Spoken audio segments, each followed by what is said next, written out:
Hey folks, how you doing? Dave McRae here. So in this video, I want to talk to you about this story that I came across that I had never heard of before in my life. Now, maybe some of you have, maybe a lot of you have, I don't know, but I've never heard of this. And the deeper and deeper I went down this rabbit hole in reading about this story, the more and more I kept thinking, man, this would make a great horror movie. It'd be like a Seven meets Zodiac meets some sort of slasher movie with lots of mood and atmosphere and mystery and intrigue and man. So what am I talking about? Well, I'm talking about the Villisca axe murders.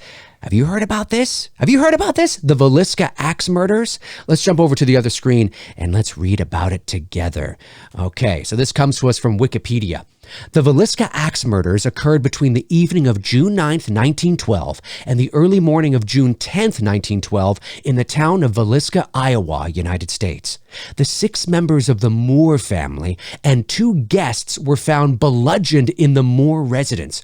All 8 victims, including 6 children, had severe head wounds from an axe. A lengthy investigation yielded several suspects, one of whom was tried twice. The first trial ended in a hung jury, and the second ended in an acquittal. The crime remains unsolved. Ooh, let's look at the details. The Moore family consisted of parents Josiah, 43, Sarah, 39, and their 4 children. Herman Montgomery, 11, Mary Catherine, 10, Arthur Boyd, 7, and Paul Vernon, 5. An affluent family, the Moores were well known and well liked in their community. On June 9, 1912, Mary Catherine Moore invited Ina May, 8, and Lena Gertrude Stillinger, 12, to spend the night at the Moore residence.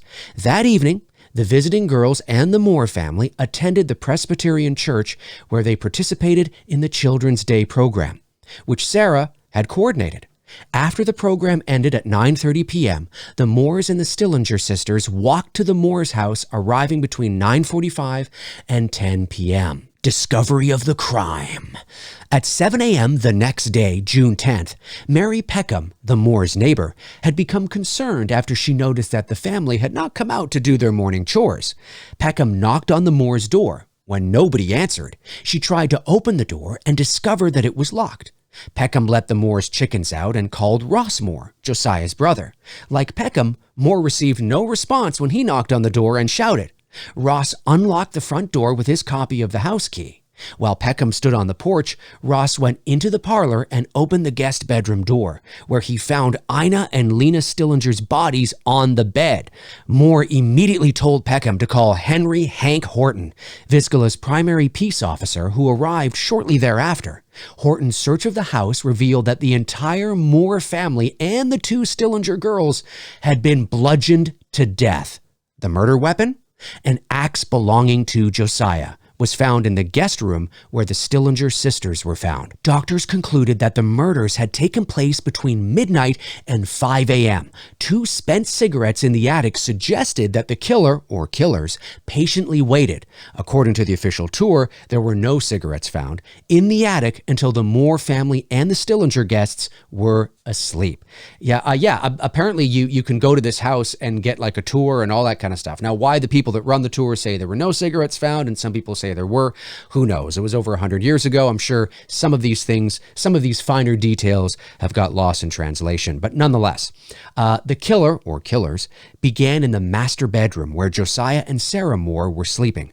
Josiah received more blows from the axe than any other victim. His face had been cut to such an extent that his eyes were missing. The ceiling in his room also had a gouge mark from when the murderer lifted the axe to murder him. The killer, or killers, used the blade of the axe on Josiah while using the blunt end on the rest of the victims. Herman, Mary, Catherine, Arthur, and Paul were next bludgeoned in the head in the same manner as their parents. Afterwards, the murderer returned to the master bedroom to inflict more blows on the elder Moores, knocking over a shoe that had filled with blood, before moving downstairs to the guest bedroom and killing Ina and Lena. Seemingly afterwards, a 4-pound slab of bacon was taken out of the icebox and laid next to the axe. Investigators also found untouched food and bloody water during their search. Investigators believe that all of the victims, except for Lena Stillinger, had been asleep when murdered. They thought that she was awake and tried to fight back, as she was found lying crosswise on the bed and with a defensive wound on her arm. Lena's nightgown was pushed up to her waist and she was wearing no undergarments, leading to law enforcement speculation that the killer or killers sexually molested her or attempted to do so. Whew, that's insane. That's insane. Isn't that insane? Man, and to this day, it's never been solved. It's never been solved. They have no idea who did it. Yeah, there were whispers, there were some suspects, there was somebody who was tried but acquitted, but to this day, they have no idea who did it. And I mean, it was 1912. They didn't have the resources back then as we do now. There was no DNA testing. It was a hell of a lot easier to get away with a lot of shit back then. I mean, if you had a solid alibi and you seemed like a trustworthy person, that was probably good enough for a lot of investigators. You know what I'm saying? But man, and the further reading I did, the further I went down the rabbit hole, I also discovered that there was a true crime book released on September 19th, 2017 called The Man from the Train. And the authors are a father-daughter duo of Bill James and Rachel McCarthy James. And I believe Bill James had written a true crime book before this one, but this is called The Man from the Train.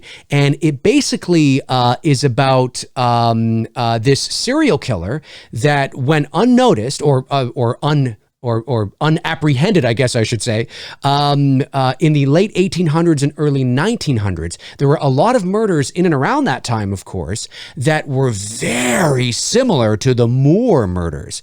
And this father-daughter duo believes that they saw, that they know who committed the crime, and that wasn't the only murder that he was committing, leading them to believe that he was a traveling serial killer by train, that he would travel around the United States looking for odd jobs, working on farms, whatever the case is. And they believe that he murdered between 40 and 100 people, and his name was Paul Mueller. Paul Mueller. Now, I haven't read the book. I haven't dove into it. I don't know how concrete their evidence is and how they've come to those conclusions, but I would be very curious on reading it because I'm thinking, man, the man from the train, a traveling serial killer. Like, oh, the mood, the atmosphere, the intrigue, the mystery, the suspense. I mean, Jesus, there's a lot you could do there. There's so much you could do with that shit, right? Now, obviously, you would have to take creative licensing when you're doing a movie because this hasn't been solved, right? So it's not, it's not ironclad. I mean, you do have, and you want to entertain, and it all depends on what kind of horror movie you want to do. Do you want to do something that is like Zodiac, which is all about, the facts of the case that we know up to that point, and it really does tell a relatively truthful account of the actual case? Or do you want to just do a based on true events, fictional kind of story, which would probably be the best way to go with this, and base it on some of the details of this case, which would be creepy as fuck, man. Creepy as fuck. Like you bring a train in there and this mysterious man who maybe we never see, and these fucking murders, these kids of 1912 and with an axe and fucking, it's got some like Amityville horror vibe shit going on. You know what I mean? Fuck. I'm in. I'm available too, in case somebody wants to, fork over a few million. We'll do it.